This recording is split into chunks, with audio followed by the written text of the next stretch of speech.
lian pui ve ang ti in ka dil ka ti thin na ni ka ti lai ka thin lai na ka tu na hei du tat ke i lo i du tat chuan hu tat cha se i him chuan ka kiang hria la ani chuan top nan hei hi tan ka hlan em lo tu tu kan tiam dam chunga ta ka tu ka than ber ka tu ka cha khin ka bul la sal du ran ka ta che nat le ka la ko du tok to chan ne ka la ko nung chuan to ngai dam nun le che ka tu se ka thin lung chpo ne na thin to lo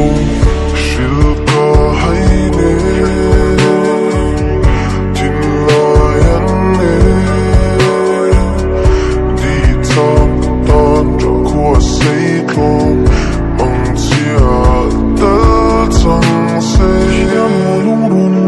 ni liam don kan lak ka ta tin lai tin na tu mai mo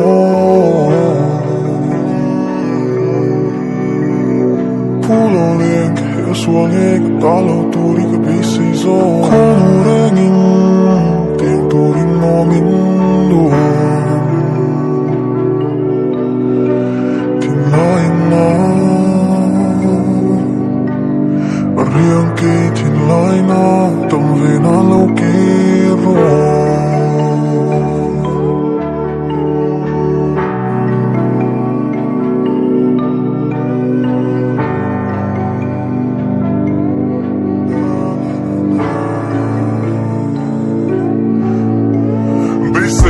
ka bay say na na fang ka ning kim ka hua mi tan